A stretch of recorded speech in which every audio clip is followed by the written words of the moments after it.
Olá a todos, de volta ao caminho, que é o próprio Cristo, que disse ser o caminho, a verdade e a vida. E nos ensinou uma oração, que é a oração da fraternidade, que nos une a Deus Pai. Então vamos começar por ela, em nome do Pai, do Filho e do Espírito Santo. Amém. A primeira coisa que fazemos é exatamente esta: invocar a Trindade Santíssima. E depois, já com as bênçãos da Trindade, podemos dizer: Pai nosso que estás nos céus, santificado seja o vosso nome.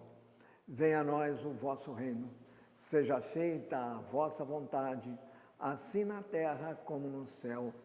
O pão nosso de cada dia nos dai hoje. Perdoai-nos as nossas ofensas, assim como nós perdoamos os que nos têm ofendido. E não nos deixeis cair em tentação, mas livrai-nos do mal. Amém. Em nome do Pai, do Filho e do Espírito Santo. Amém. Eu gostaria de começar fazendo uma leitura que eu retiro dos Atos dos Apóstolos, a mesma que nós vamos ouvir no próximo domingo, quando a igreja celebra aqui no Brasil e em outras partes do mundo agora, mas isso começou aqui no Brasil, a solenidade da Ascensão do Senhor. Hoje nós vamos falar um pouco sobre isso. Vamos caminhar com ele, sabendo o que isto significa de uma maneira mais profunda do que a superficial. Então eu gostaria de começar lendo exatamente os Atos dos Apóstolos no primeiro capítulo, versículos números de 1 a 4. Vamos começar e depois voltaremos a ele, mas por hora é só para nos contextualizarmos. Então diz assim: prezado Teófilo. A palavra em grego, na realidade, se traduz por caríssimo, que é alguém que está no fundo do coração. Muito bem. No primeiro livro que escrevi, contei tudo o que Jesus fez e ensinou, desde o começo da sua missão. Aqui está dizendo do seu trabalho, não deixou de ser um trabalho, mas foi mais uma missão.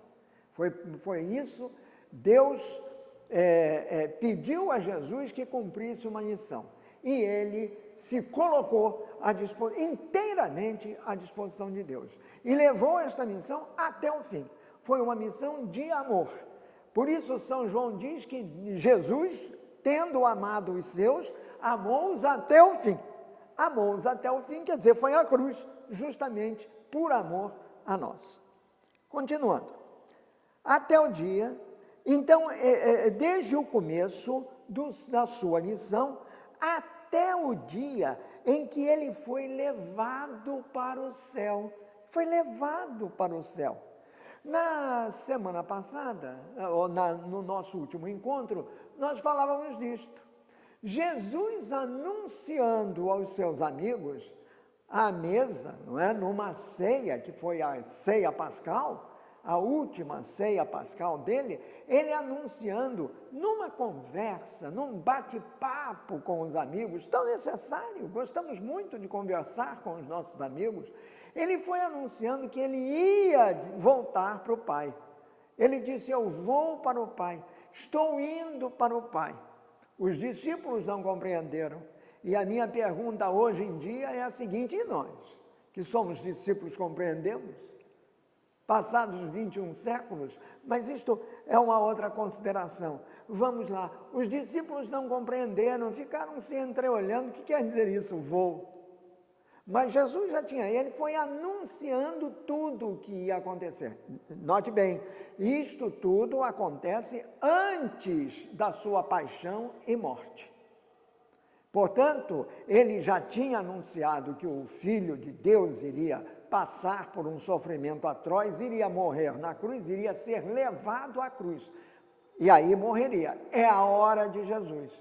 Mas ele sabendo que isso ia tocar profundamente os seus amigos, ia marcá-los definitivamente, ia causar uma profunda tristeza e também um desânimo absoluto, total, ele tratou de preparar um terreno. Foi dizendo a eles o que ia acontecer. E aproveitou aquele encontro de amigos, entre amigos, numa ceia, para dizer, entre mil e outras coisas, aquilo que iria acontecer. Ele disse que também haveria um momento em que, de passado todo este sofrimento atroz, esta dor, esta angústia, passado tudo isso, ele iria ressuscitar e depois voltaria para o Pai. Uma vez ressuscitado, glorificado, ele voltaria para o Pai. Se cumpriria nesse momento aquilo que os discípulos, especialmente 3, Pedro, Tiago e João, tinham visto lá no Monte da Transfiguração. Nós nos lembramos dessa passagem de Jesus. Isto aconteceu quando ele estava a caminho de Jerusalém, mais ou menos um ano antes desses fatos que São Lucas está narrando agora. Então, repito o que está aqui, até o dia em que ele foi levado para o céu. Ele ascendeu. A solenidade, o que hoje, liturgicamente, nós celebramos como a solenidade da ascensão do Senhor. Nós vamos voltar a isso, já. Antes de ir para o céu, ele deu ordens pelo poder do Espírito Santo aos homens que ele havia escolhido como apóstolos. Na realidade, Jesus dá uma série de instruções que se transformam, evidentemente, na missão que os homens que ele havia escolhido a dedo para levarem a cabo essa missão, já que ele ia voltar para o céu, alguém tinha que continuar a fazer aquilo que ele começara.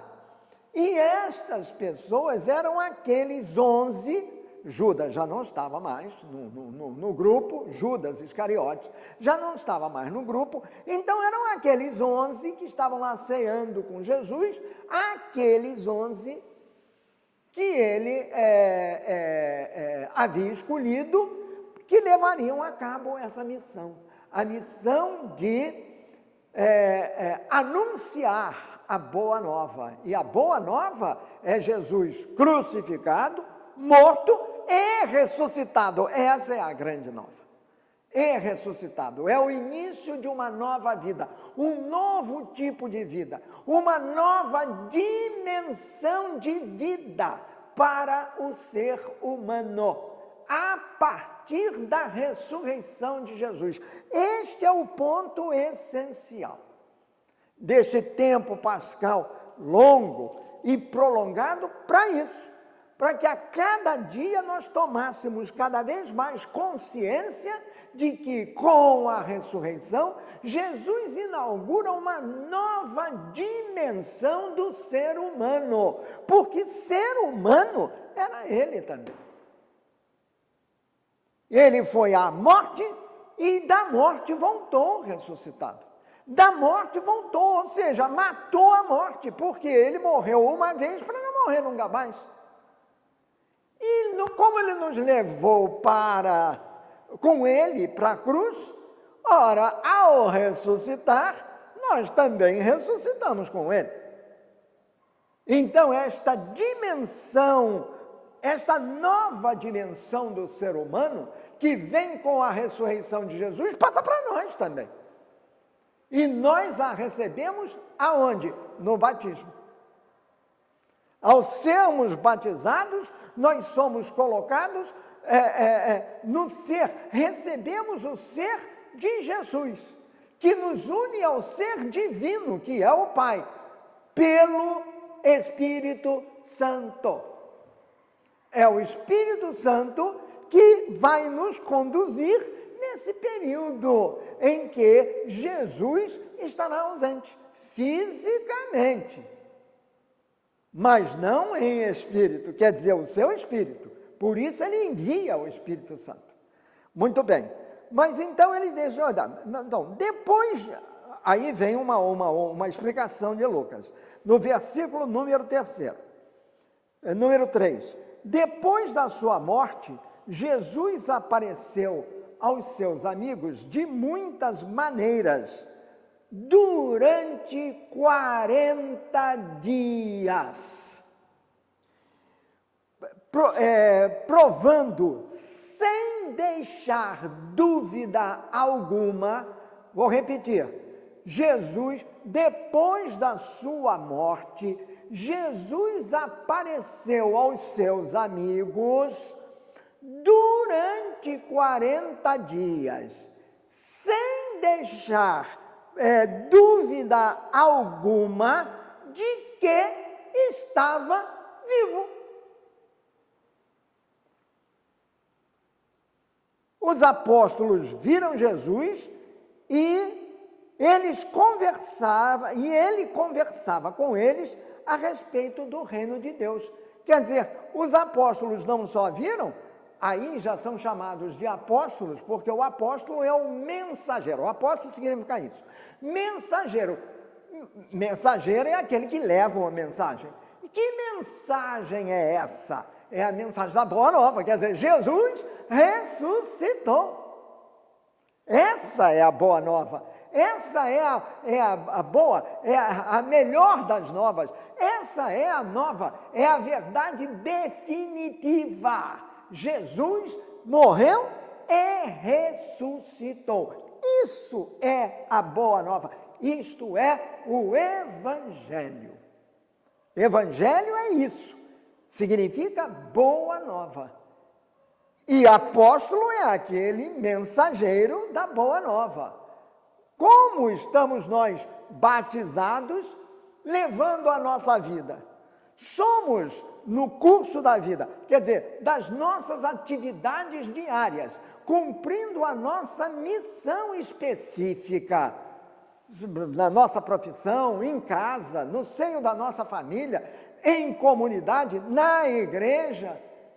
Como estamos vivendo a nossa missão de apóstolos? Somos efetivamente missionários da Boa Nova? Levar a Boa Nova é uma missão. Quem leva a missão é o missionário. E esse missionário da Boa Nova tem um nome, em grego, apóstolo, que dá a mesma palavra em português. Apóstolo quer dizer mensageiro da Boa Nova. Tudo isso são questões que surgem aqui. Nesse pequenino trecho do que abre os Atos dos Apóstolos. Então vamos lá.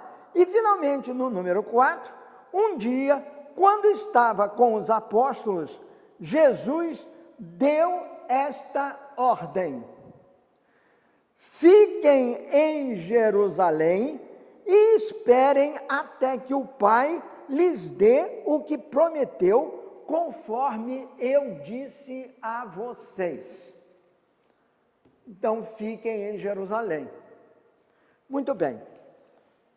Vamos pegar esse fiquem em Jerusalém e vamos nos fixar um pouco nisso.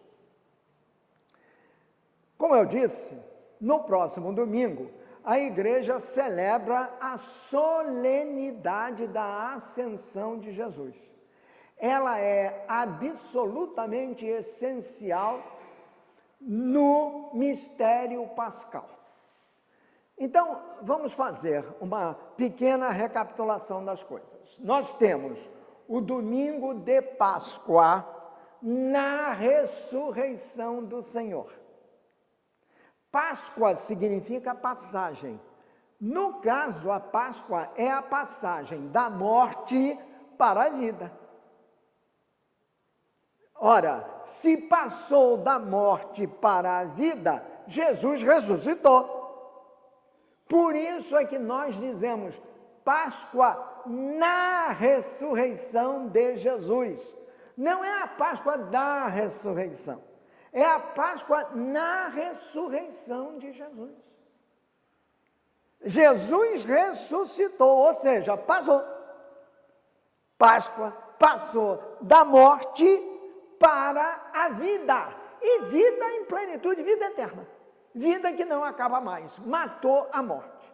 Muito bem. Então, isto é um evento tão extraordinário e tão marcante na vida daqueles que seguem Jesus, os cristãos, que somos nós, especialmente aqueles que foram batizados. Somos todos. Deus é para todos, não é só para aquele ou para aquele. Não, Deus é para todos. Mas o batizado é uma pessoa mais específica, porque ele foi inserido no ser divino de Deus através do batismo. Muito bem, então Jesus passa da morte para a vida. Ora, ele ressuscitou. E segundo o texto que nós acabamos de ouvir, ele apareceu a um monte de gente. Apareceu aos apóstolos, apareceu a outras pessoas tantas. São Paulo vai dizer aos Coríntios que Jesus, depois de ressuscitado, apareceu a umas 500 pessoas. Depois de ter aparecido aos apóstolos, etc., ele apareceu a umas 500 pessoas. Então não foi só um pequeno... Não, muita gente viu Jesus. Por isso, o autor dos Atos dos Apóstolos, que é São Lucas, por isso, São Lucas diz que Jesus apareceu aos apóstolos durante 40 dias. Então, vejam bem, nós temos aqui um período de tempo. Cronologicamente, saímos do domingo de Páscoa e durante 40 dias, então 40 dias é um marco para nós. Jesus aparece, Jesus convive com as pessoas. Muitas pessoas veem Jesus. Jesus ressuscitado. É o mesmo Jesus que foi para a cruz. É o mesmo Jesus que morreu na cruz. É o mesmo Jesus que eles viram ser sepultado. E agora é o mesmo Jesus, esse Jesus, que eles veem glorificado. Que eles veem diante deles, em carne e osso, durante 40 dias. Isto somente Lucas anuncia. Lucas, porque ele é o autor dos Atos. Então ele diz que durou isso, Jesus ficou com os seus durante mais 40 dias, quer dizer, 40 dias depois daquele domingo da ressurreição. 40 dias. E nesses 40 dias, uma das coisas que Jesus disse, como nós ouvimos aqui, foi que, ele já tinha dito antes, ele iria subir para o Pai e de lá, de junto do Pai, ele iria enviar o quê? O Espírito Santo. Ele iria pedir a Deus que enviasse o seu Espírito para que o Espírito instilasse no coração daquelas pessoas que ele havia escolhido, que seriam os seus discípulos, os seus apóstolos, tudo aquilo que ele havia ensinado. E passasse a recordar isso a cada momento da vida dessas pessoas. O Espírito Santo vinha com essa missão, portanto, uma missão santificadora. Ele vinha para santificar os apóstolos, iluminá-los e conduzi-los por um caminho, que era o caminho do Cristo morto e ressuscitado. Isto veio fazer o Espírito Santo. E isto acontece especificamente para nós outros que fomos batizados no momento do nosso batismo. Nós recebemos no batismo a unção do Espírito. Lembram-se do batismo de Jesus? contado por São João, por São Marcos, etc., por todos os evangelistas, Jesus é batizado por São João Batista, quer dizer, João. Quando ele sai das águas, o que acontece? O céu se abre e do céu desce uma figura em forma de pomba. É como se fosse uma pomba e ouve-se uma voz. Este é o meu filho muito amado, em quem pus toda a minha alegria. Esta cena da voz e do Espírito descendo sobre eles se repetirá muito mais tarde, quando Jesus subir ao monte. Subir ao monte significa ir ao encontro de Deus. Subir ao monte e lá se transfigurar diante de Pedro, Tiago e João, que nos representam a todos. E aí também vai se ouvir a mesma coisa, a mesma voz. O céu, vem uma nuvem, Deus, ela se abre e aí eles ouvem uma voz vinda do céu dizer: este é o meu filho muito amado, em quem pus toda a minha alegria. Repete-se a mesma cena do batismo de Jesus. As palavras pronunciadas pela voz que vem do alto são as mesmas que foram pronunciadas no batismo de Jesus. Só que dessa feita, no batismo, na transfiguração, houve-se também mais uma coisa: escutai-o. Escutai-o. Da transfiguração até a ascensão, há mais de ano. E nesse ano, Jesus passará pela cruz. Jesus morrerá e será sepultado, mas não ficará na sepultura. Sairá depois de 3 dias. Sairá com vida plena, vida total. Só a vida, porque Deus é o Deus da vida e não da morte. Então é esse Jesus aí. O período de 40... Bom, então olha aqui. Nesses 40 dias, Jesus promete que mandará o Espírito. Que eles ficassem em Jerusalém, esperando a vinda do Santo Espírito. Isto é o que nos diz aqui o prólogo dos Atos. Então, o que ocorre? Ocorre exatamente isto. Olha bem. Então, nesse período que São Lucas coloca como sendo de 40 dias, há como que uma interrupção. Jesus vai para o céu e de lá ele vai mandar o Espírito. Vai mandar o Espírito, segundo Lucas, 10 dias depois. Na festa que os judeus celebravam, a festa de Pentecostes, que será para nós no outro domingo. Agora, dia 21, domingo que vem, vai ser a festa, a solenidade da Ascensão. Mais uma semana, são 10 dias, mais uma semana e nós teremos a grande solenidade do Pentecostes, em que o Espírito Santo desce sobre os apóstolos e plenifica-os da sua presença, que lhes dará o conhecimento, o entendimento, a coragem de sair pelo mundo pregando a boa nova, anunciando a boa nova, não apenas com a palavra, mas principalmente com as obras. Ou seja, a palavra fundamental é transformada na prática em obras. A partir da palavra, da mesma maneira como Jesus fez. E esta obra tem como base, tem como princípio fundamental o amor.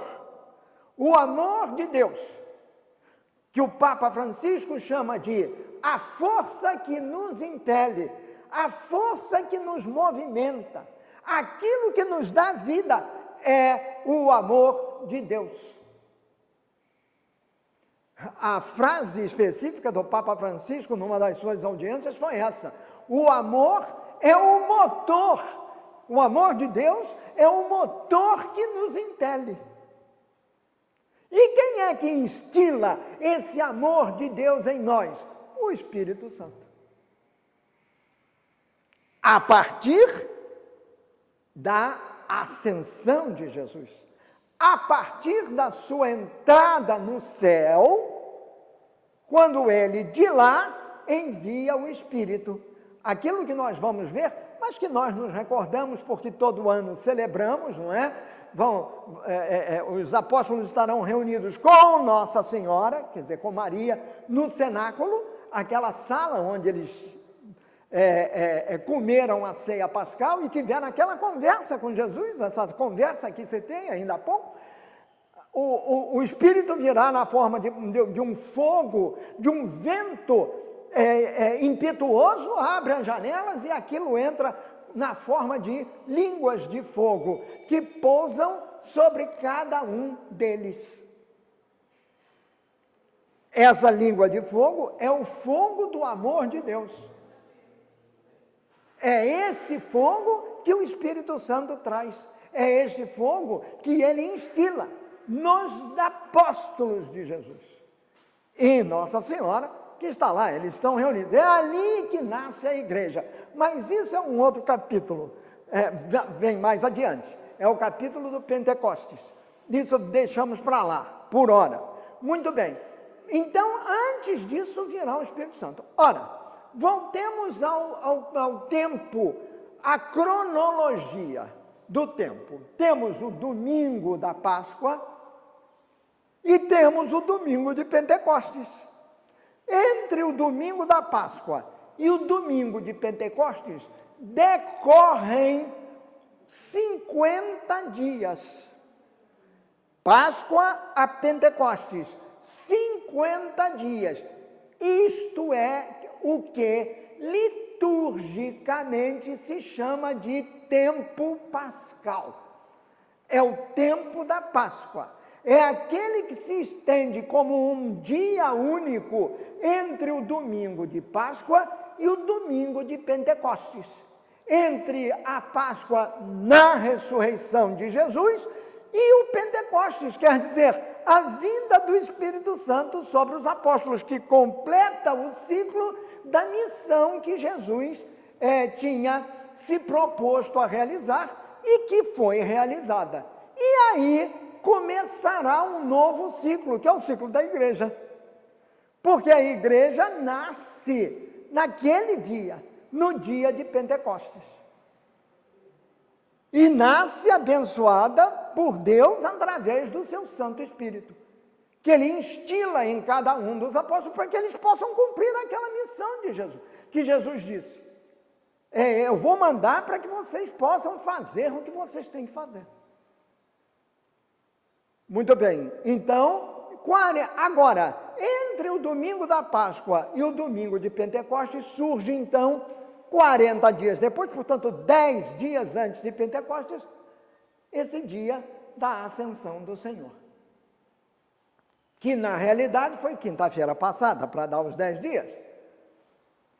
Mas que para nós, evidentemente, passou a ser, não na quinta, mas no domingo. A celebração é solene, no domingo seguinte. Aí forma os 10 dias. Mas começa lá na quinta-feira.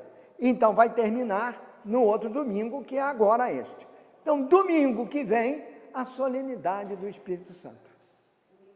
E a liturgia da palavra, consta exatamente isso que eu estou mostrando a vocês. A primeira leitura será essa, tirada dos Atos dos Apóstolos. E provavelmente a leitura será entre o capítulo, do capítulo 1, versículo 1, ao versículo número 10, 11. Ao versículo número 10, 11. Não sei exatamente o que será, mas entre o 10 e o 11. O prólogo termina, na realidade, no 11, pode ser que seja. Muito bem. Então, aí está a primeira parte. Então vimos, o autor da parte, ele diz no início, ao dirigir-se a uma pessoa chamada Teófilo, ele diz assim, no primeiro livro que escrevi, no primeiro livro que escrevi. Ora, então, ele já escreveu um livro, ele escreveu um livro anteriormente. Que livro é esse? É o terceiro evangelho. É o Evangelho de São Lucas. Então, no primeiro livro que escrevi, contei tudo o que Jesus tinha feito até o dia em que ele foi levado para os céus. Então, se ele contou tudo, vamos ver lá o que ele disse no final do livro dele. Capítulo número 24, versículos 41 a 48.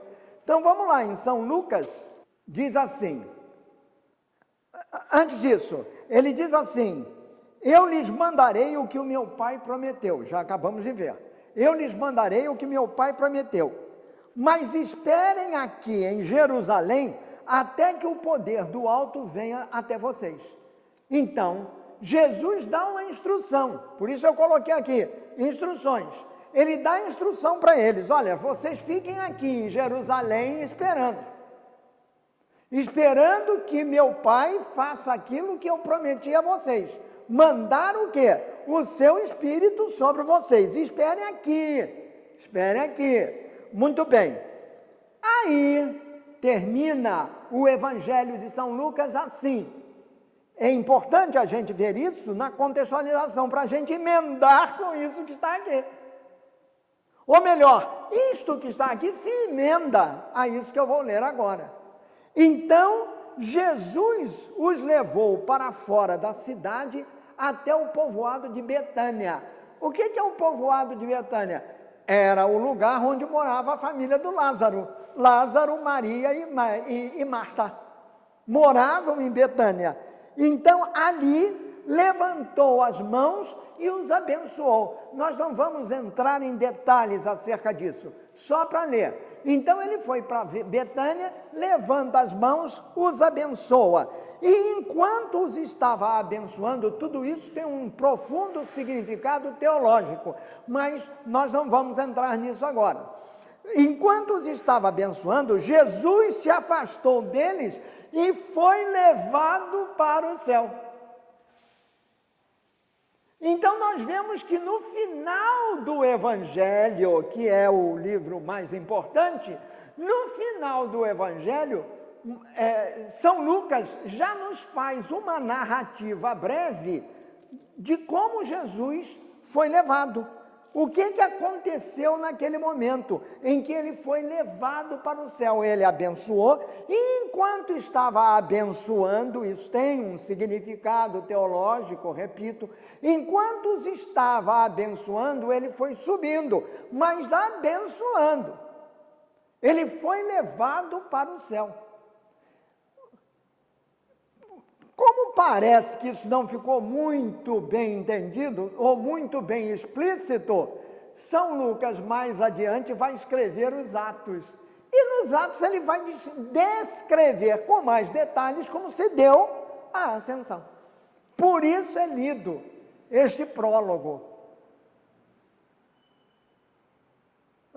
Mateus, Marcos e Lucas falam da ascensão de Jesus. João não, mas Mateus, Marcos e Lucas falam da ascensão de Jesus. Mas cada um à sua maneira. Lucas é o mais explícito em relação à ascensão. E ele, como ele fez isso? Ele escreveu isso depois de ter escrito o Evangelho, que é o que nós estamos lendo aqui. Depois de ele ter feito isso, de ter escrito o Evangelho, então ele sentiu necessidade no seio da comunidade de explicar direitinho o que foi que aconteceu, para que as pessoas entendessem. Pois bem, nós também precisamos dessa explicação. E é por isso que esse Evangelho, os Atos, a primeira leitura, refere a isso. Mas voltando ao texto do Evangelho, enquanto os estava abençoando, Jesus se afastou deles e foi levado para o céu. Eles o adoraram e voltaram para Jerusalém cheios de alegria. E passavam o tempo todo no pátio do templo, louvando a Deus, enquanto esperavam o quê? A vinda do Espírito.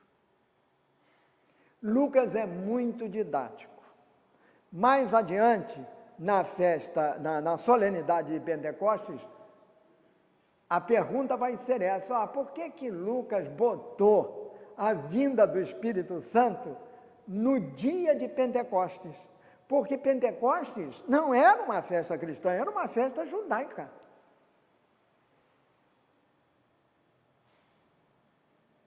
Então, era a festa das tendas, a festa da colheita. E que depois foi transformada na festa, numa solenidade específica, em que os judeus comemoravam a entrega por Deus das tábuas da lei a Moisés.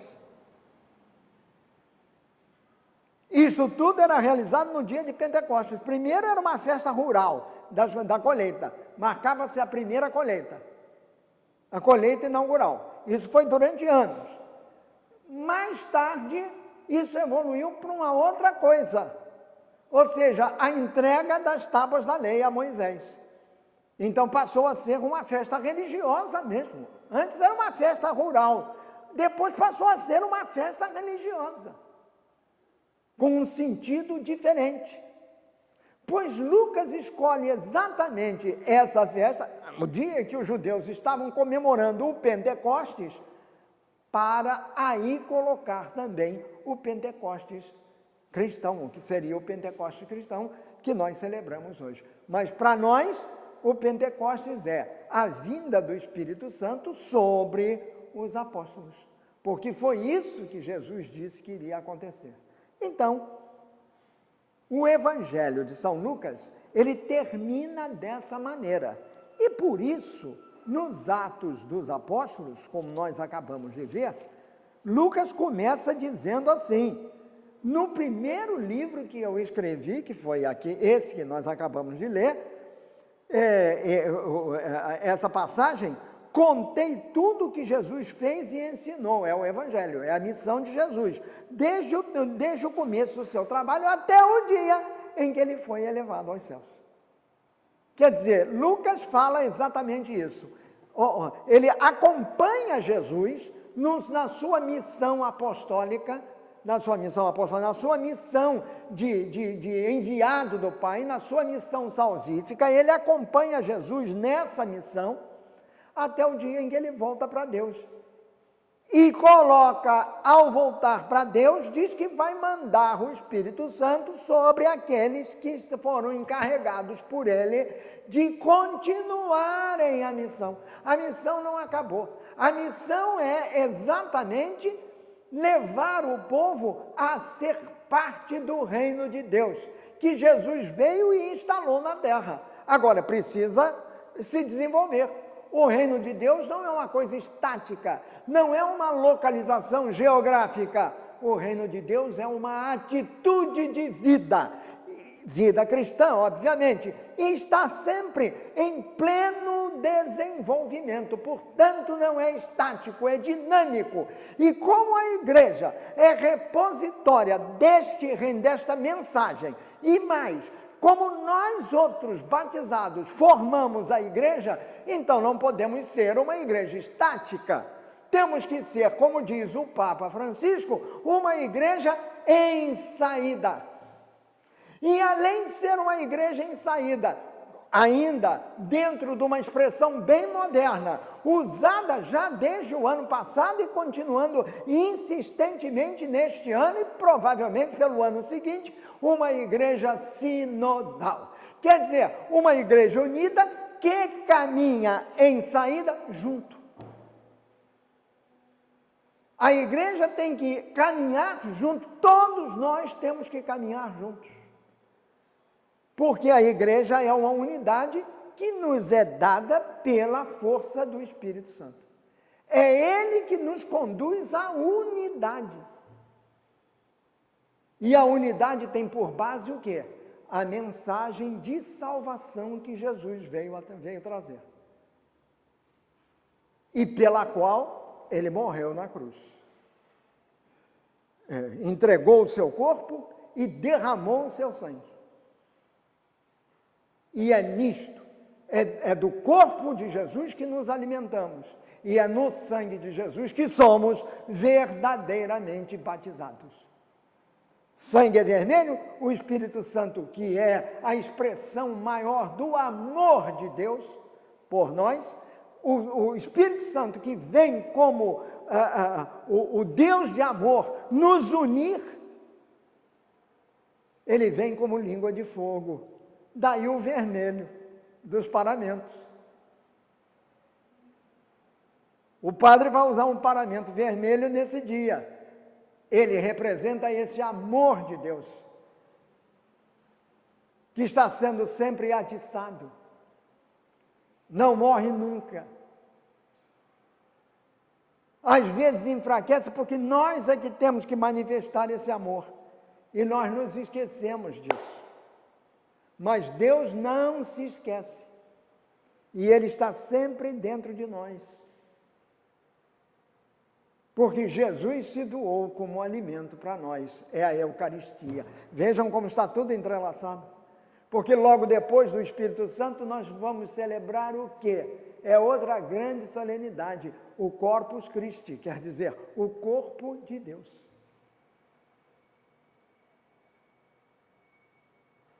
No qual estão presentes o Pai, o Filho e o Espírito Santo, que é a Santíssima Trindade. É a festa do domingo seguinte ao Pentecostes, da Santíssima Trindade.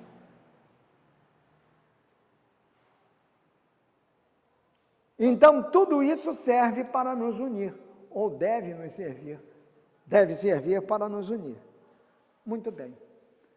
Como é que Jesus foi levado para o céu? Eu disse que o próprio Lucas diz que ele contou isso lá no primeiro livro, até o dia em que Jesus foi levado para o céu. Aí, Jesus é levado para o céu. Nos Atos 1, capítulos 5 ao 10, primeiramente. Há mais um, o versículo número 11. E esse versículo 11 é o que nós vamos ver a seguir. Mas então, sozinhos, isolado. Então vamos continuar a leitura dos Atos. Então vou repetir.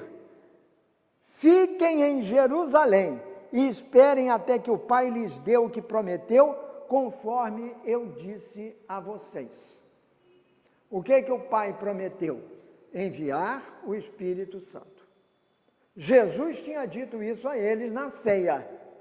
Eu vou, mas virei em forma do Espírito Santo. Se é o Espírito de Deus, é o Espírito de Jesus, porque Jesus é Deus com Deus. Isso da maneira mais simples. Ele é o Filho do Deus vivo. Portanto, ele leva em si o próprio Espírito de Deus, que é a terceira pessoa da Trindade e que une as outras duas pessoas, o Pai e o Filho, porque ele é o Espírito de amor, o Espírito do amor de Deus. O amor de Deus é o motor que nos impele. Em outras palavras, o Espírito Santo é o motor que nos impele. Nós somos o que somos, cristãos. Nós vivemos como cristãos, ou devemos viver, porque somos impelidos pelo Espírito Santo. É o Espírito Santo que nos inspira a dizer, a falar e principalmente a fazer as coisas que Jesus fez, tendo por base o amor. Amai-vos uns aos outros como eu vos amei. Amai-vos uns aos outros como eu vos amei. É o maior mandamento de Jesus. Ele engloba todos os outros. Amar a Deus sobre todas as coisas. E ao próximo. Mas ao próximo como eu vos amei. Então nós temos que nos amar como Jesus nos amou. E quem é que nos faz entender isso? Quem é que nos leva a agir assim? o Espírito de Deus em nós, que é o Espírito de amor. Então, agora, São Lucas, nos Atos dos Apóstolos, capítulo 1, versículos 5 ao 11, mas o 10 é o que mais interessa, vai dizendo assim: certa vez os apóstolos estavam reunidos com Jesus. Aonde? No mesmo lugar onde eles ficaram, era em Jerusalém. Os apóstolos estavam reunidos com Jesus, era como se estivesse aqui nessa sala. É aquilo que se chama o cenáculo. Eles estavam lá. Aí os discípulos perguntaram a Jesus: é agora que o Senhor vai devolver o reino para o povo de Israel? Vejam bem, qual é a preocupação dos discípulos? Isso foi antes da ascensão. Qual foi a preocupação dos discípulos? Uma preocupação material, uma preocupação imediatista, uma preocupação egoísta, quer dizer, centrada neles mesmos. Eles estão preocupados com o restabelecimento do reino de Israel. O interesse deles é uma coisa material, é uma coisa imediata, é uma coisa política. Israel deixara de existir porque os romanos tomaram conta da terra. E então havia aquele sentimento do povo, era a ideia antiga do povo. Aliás, colocada na própria Escritura, no próprio Antigo Testamento. Ele vai todo nesse sentido, e inclusive ele aponta para o Messias, salvo Isaías, mas ele aponta para o Messias como um guerreiro, que vinha com uma espada de fogo destruir os inimigos de Israel, para reinstalar o reino de Davi. Quer dizer, o novo reino de Israel seria, o reino de Davi seria reinstalado pelo Messias. Então o Messias via como isso, ele vinha como um libertador, como o salvador, que é exatamente o que Jesus fez, mas num patamar muito mais elevado, num sentido diferente daquele sentido material. Jesus não é nenhum guerreiro, Jesus não é um chefe político, Jesus não é um chefe de exércitos, Jesus não vem com espada, a espada de Jesus é a sua palavra. E a ação de Jesus é a ação do amor. O amor que não discrimina ninguém, que aceita todo mundo e que cura todos que creem no seu nome. Aqueles que têm fé na ação do Filho de Deus. Hoje, mais do que nunca, nós precisamos ter isso bem presente na nossa mente e no nosso coração. Partir do coração para a mente.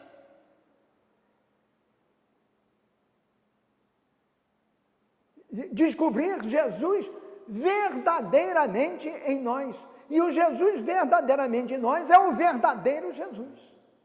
Não é aquele da nossa criação, aquele que nós queremos, como eles queriam.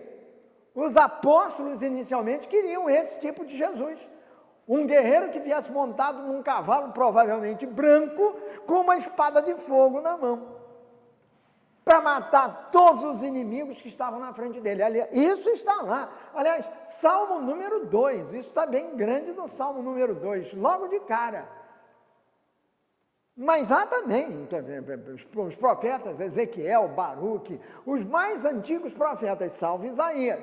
Mas os mais antigos profetas diziam isso. Isaías dá um enfoque um pouco diferente. Então, os conterrâneos de Jesus, que conviveram com ele, esperavam que Jesus fosse isso, o libertador, o redentor. Ele foi. Mas eles não entendiam. Então, quando ele estava reunido com os seus discípulos, que é nesse dia, não no dia depois, ele está dizendo a eles o que eles devem fazer, etc. Aquela conversa que ele teve na ceia pascal, eles perguntaram se Jesus iria instalar o reino de Deus. É agora que o reino de Israel. Então a preocupação é puramente materialista, é imediata, é política, é pessoal, é interesseira. Cada um tem o seu interesse neste reino. Vou ser isso, vou ser aquilo, porque eles são os 12 escolhidos. A resposta de Jesus é taxativa. Vejam a pergunta: é agora que o Senhor vai devolver o reino para o povo de Israel? Vai devolver. O povo de Israel está acima de tudo. Ele tem um reino que tem que ser devolvido e o Senhor é que vai fazer isso. Vejam que ideia. Jesus está falando de coisas sublimes, coisas elevadas, não entenderam. Será que nós entendemos, quando rezamos o Pai Nosso, o que é que isso significa? Quando dizemos, creio em Deus Pai, creio em Deus Filho, creio no Espírito Santo, Deus, será que a gente entende isso? São questionamentos que surgem da ascensão de Jesus. Jesus respondeu taxativamente, mas foi claro, foi cristalino, foi objetivo.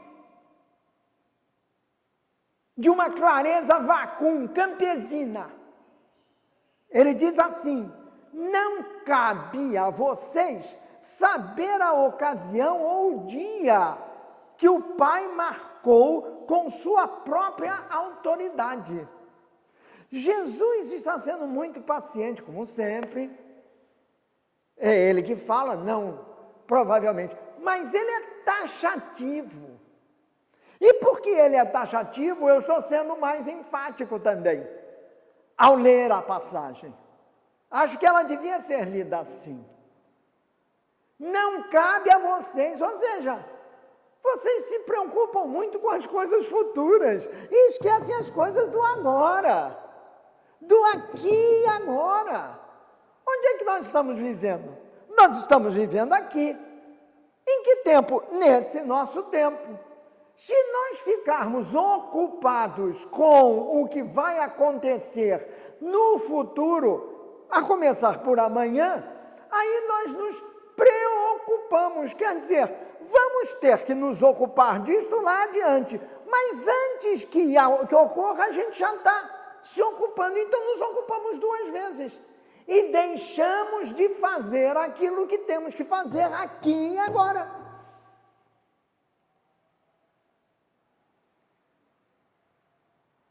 Jesus, quando os seus discípulos, numa outra ocasião anterior, perguntaram a ele: Senhor, quando é que se dá? Ele estava fazendo o famoso discurso escatológico dele, falando das coisas futuras.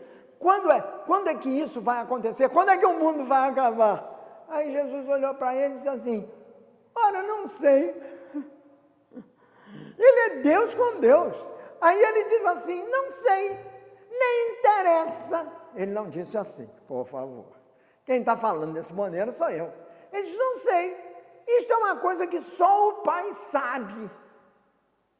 E ao Pai, Jesus não disse isso? Não aprove. O Pai dizia tudo o que Jesus tinha que dizer e fazer. O próprio Jesus disse isso. Falei aquilo que o Pai me disse para falar. Fiz aquilo que o Pai me disse para fazer. Ele sempre coloca o Pai à frente de tudo, mas o Pai não disse para ele quando é que o mundo vai acabar. Então, quando vem essas teorias de fim de mundo, como anunciaram que iria acontecer no ano 2000, não é? O vírus, não é? Do milênio, que iria tomar conta dos computadores, ia tudo ficar... Pois é. Agora, há sinais. Um deles, muito atual, muito presente, é a tal da inteligência artificial. Pelo que eu tenho lido, e sem entender especificamente do que se trata, dá para assustar. E assustar muito. E assustou até os cientistas que estão envolvidos na pesquisa da tal inteligência artificial, a ponto de o maior deles, aquele que iniciou todo esse processo, aquele que tem um laboratório onde eles se dedicam a pesquisar essa inteligência artificial, ele em declaração agora, nesta semana, perante uma comissão do Congresso americano, ele foi chamado a prestar esclarecimentos, ele disse, olha, por favor, façam uma lei regulamentando isso, regulando isso. Isto é igual ou pior do que uma bomba atômica. Os criadores da bomba atômica, os cientistas, Einstein, Oppenheimer, etc., escreveram uma carta para o presidente dos Estados Unidos, então, Franklin D. Roosevelt, pedindo que suspendesse tudo, porque aquilo ia ser uma calamidade no mundo, como foi. E agora estão fazendo a mesma coisa com a tal da inteligência artificial, só que muito mais grave, muito mais séria, muito mais letal. Vale a pena? Vale. Se for direcionada para o bem, aí é que vem o problema.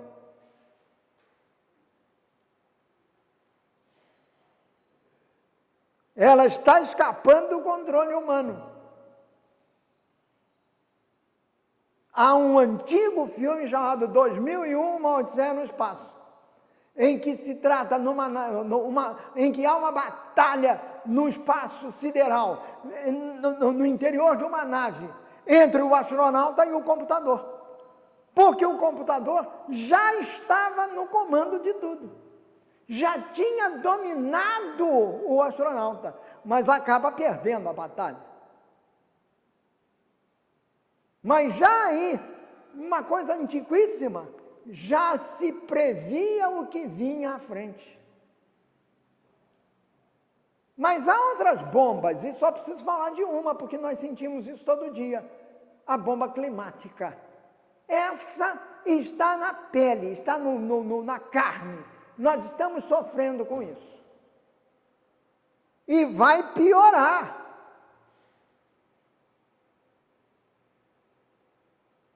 Porque não se tomam as medidas, apesar de estarem sendo anunciadas, os governos não tomam as medidas que deviam tomar. Muito bem, então Jesus é taxativo, como é taxativo para nós. Abrir os olhos com a inteligência artificial. Aqui ele não faz, aqui ele está falando de quê? Do reino de Israel. Como antes falou do fim do mundo. Não cabe a vocês saber a ocasião nem o dia que o Pai marcou com a sua própria autoridade. O Pai marcou, nem Jesus sabia. Lá atrás ele vai dizer assim, olha aqui, eu não sei, o meu Pai não me disse isso, porque não interessava saber.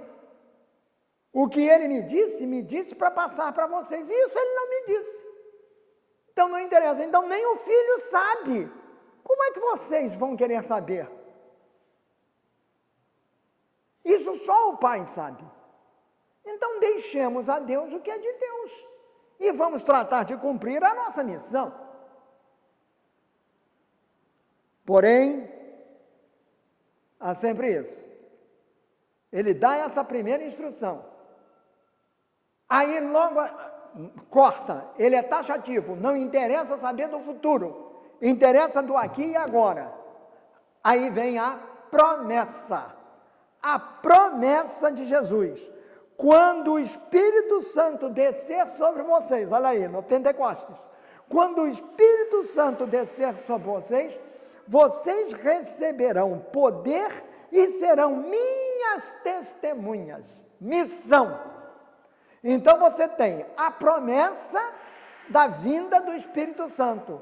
E vocês serão minhas testemunhas. Missão, ser testemunha de Jesus no mundo. Tem promessa, nós vamos ser testemunhas de Jesus no mundo mediante a ação do Espírito Santo em nós. É o Espírito que vai descer para nos conduzir, para nos guiar, para nos recordar tudo aquilo que Jesus nos ensinou, para nos ajudar a agir, a fazer e a ser como Jesus foi. Isso é tão forte que Paulo apóstolo disse: não sou eu mais que vivo, é o Cristo que vive em mim. Isso deve ser o nosso norte.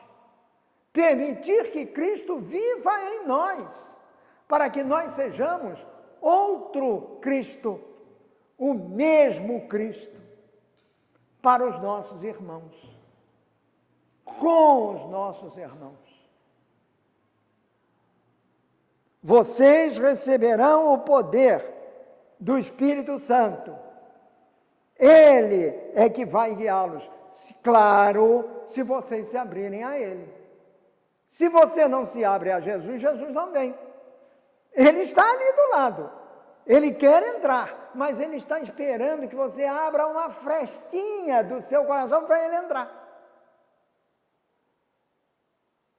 Santo Agostinho levou um tempão para fazer isso, mas quando fez, aí depois se lamentou, dizendo que perdeu muito tempo para descobrir que Jesus, que ele procurou no norte, no sul, no leste, no oeste, estava dentro dele.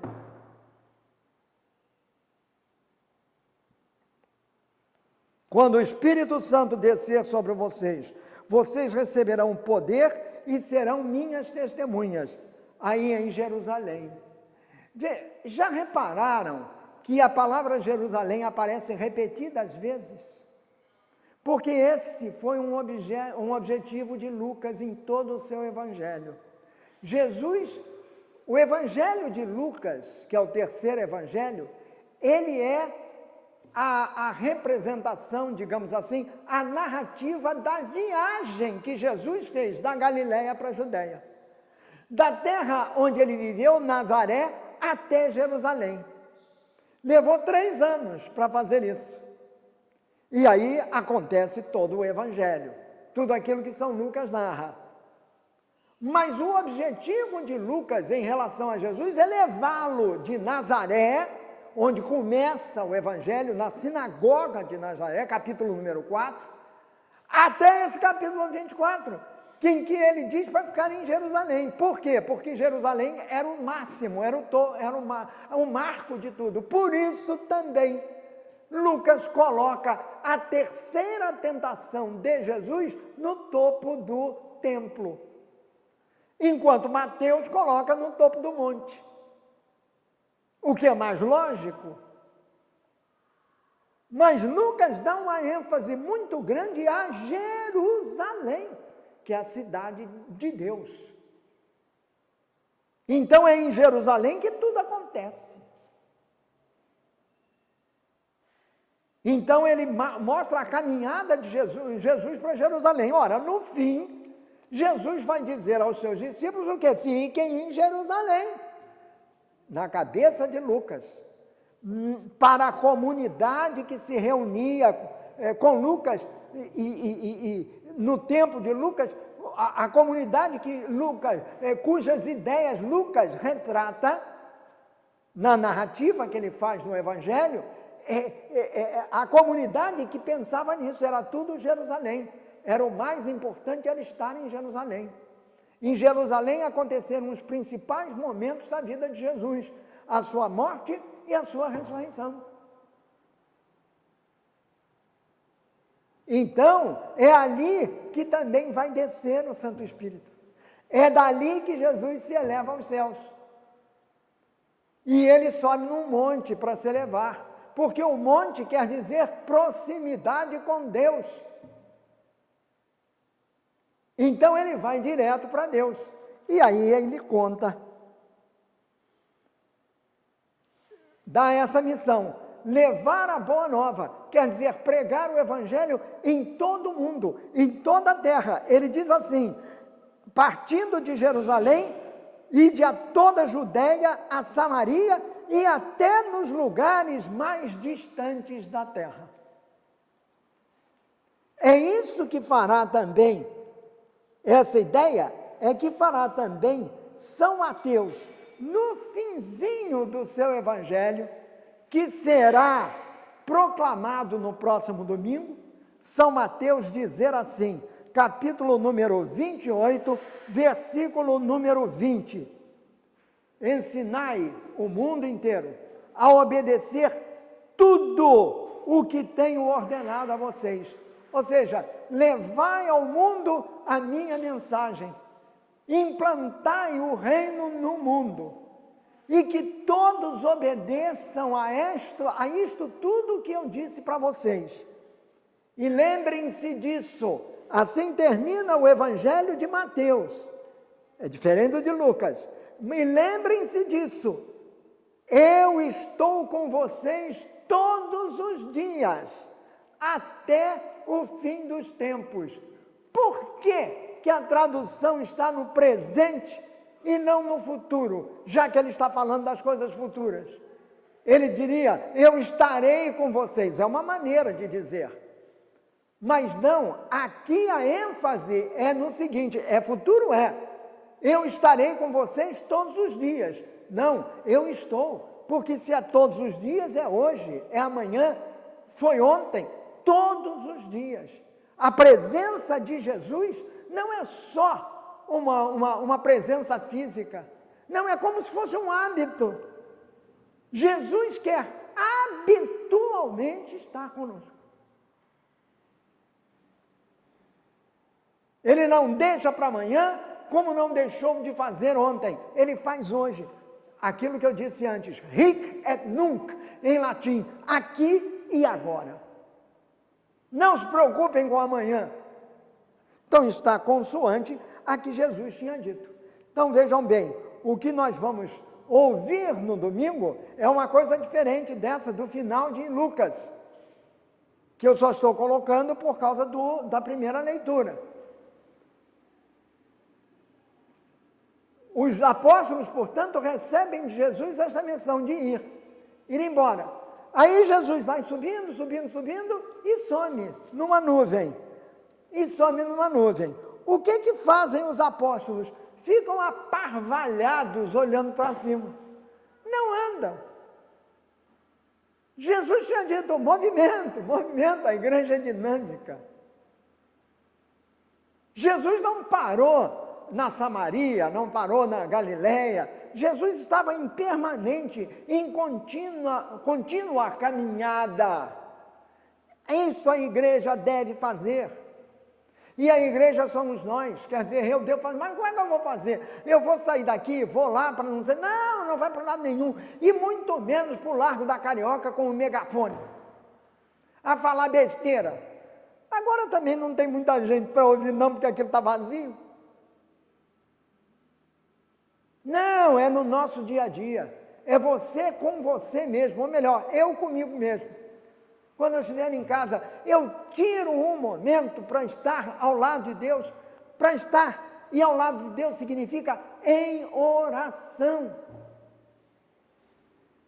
Como é que anda a minha oração? Jesus diz, pedi e recebereis. Ora, pedir a Deus é orar. É entrar num papo com Deus. Entrar num diálogo com Deus. Nós não vimos aqui e agora, hoje, não acabamos de ver que Jesus está de conversa com os seus amigos? Adora um bate-papo com os amigos. Por que eu não vou fazer a mesma coisa com os meus amigos? É aí que eu estou sendo igreja. Levando aos meus amigos a minha fé, a minha esperança, a minha confiança na palavra de Jesus, a minha certeza de que Ele verdadeiramente ressuscitou, porque ela vem da fé. Então os apóstolos ficaram lá, olhando para o alto assim, que maravilha! Aí sabe o que aconteceu? Segundo São Lucas, eles ainda estavam olhando firme para o céu. Quer dizer, estavam olhando feito aparvalhados, estavam olhando para o céu enquanto Jesus subia, quando dois homens vestidos de branco apareceram perto deles e disseram, em latim, Viri Galilei, ou seja, homens da Galileia.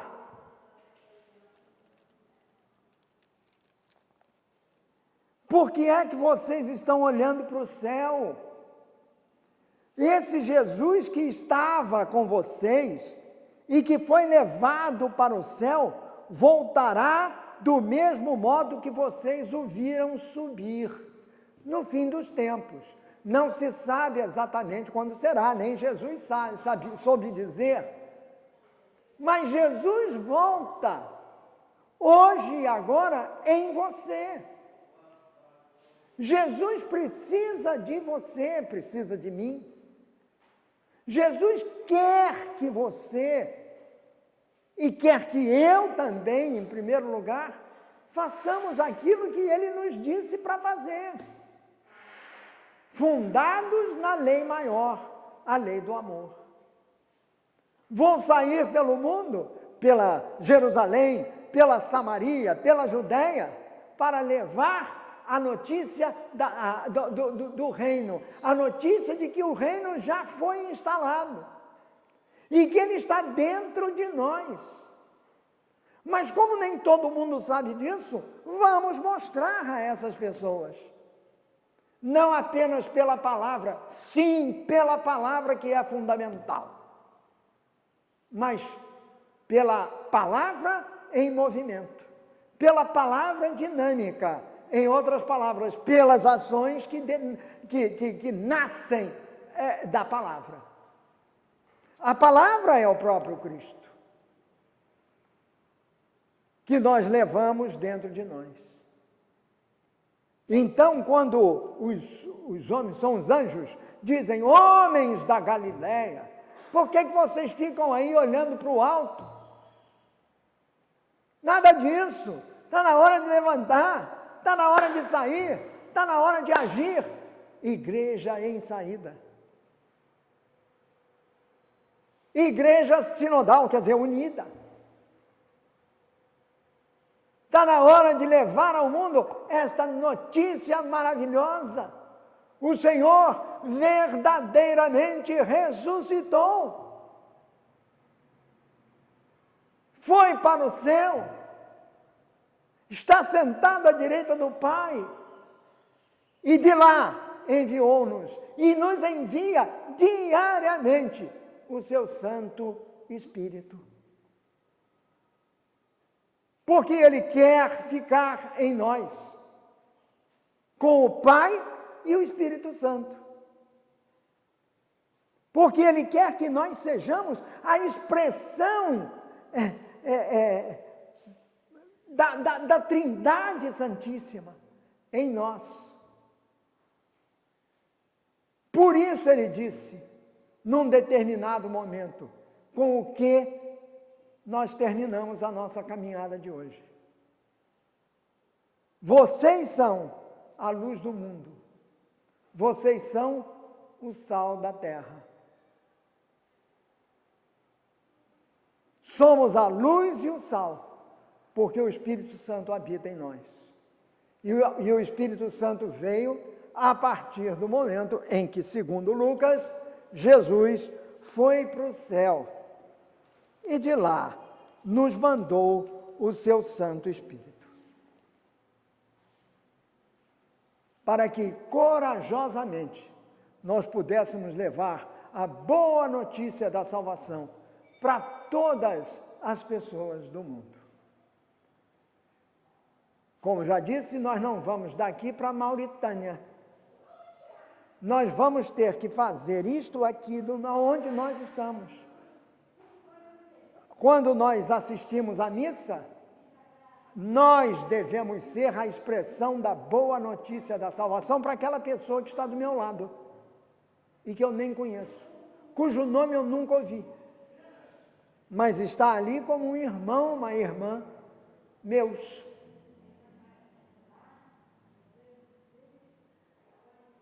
para vivenciar a mesma alegria que nós vivenciamos ou devemos vivenciar ao nos revestirmos da palavra de Deus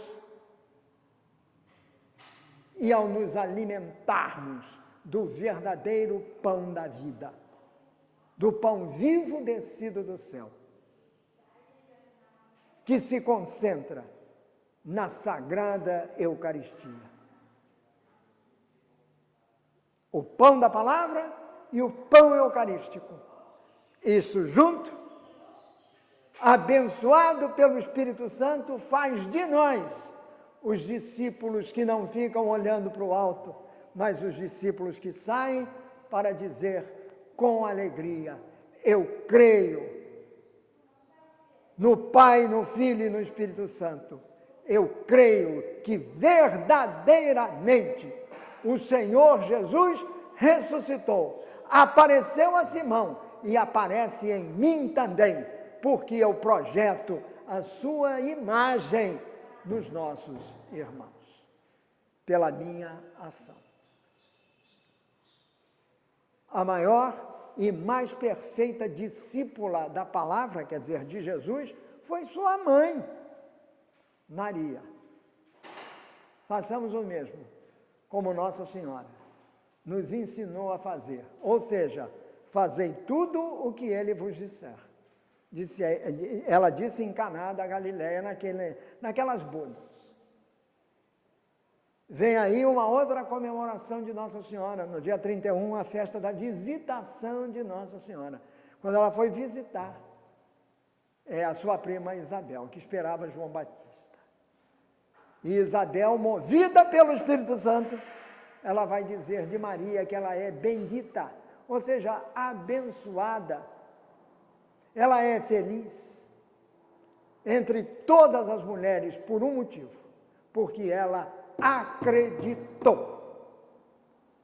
Que Maria nos ajude a crer que Jesus morreu, verdadeiramente ressuscitou, foi para o céu, e do céu, à direita de Deus, está presente em cada um de nós. E que por isso mesmo, com a ajuda de Maria e seguros nas mãos de São José, nosso padroeiro, nós possamos ser aquilo que eu disse hoje e que foi dito por Paulo Apóstolo. Alter Christus, quer dizer, outro Cristo, ipse Cristo, o próprio, o mesmo Cristo. Amém. Ave Maria, cheia de graça, o Senhor é convosco, bendita sois vós entre as mulheres, e bendito é o fruto do vosso ventre, Jesus. Santa Maria, Mãe de Deus, rogai por nós, pecadores, agora e na hora de nossa morte. Amém. Em nome do Pai, do Filho e do Espírito Santo. Amém. Até o nosso próximo encontro. Tchau.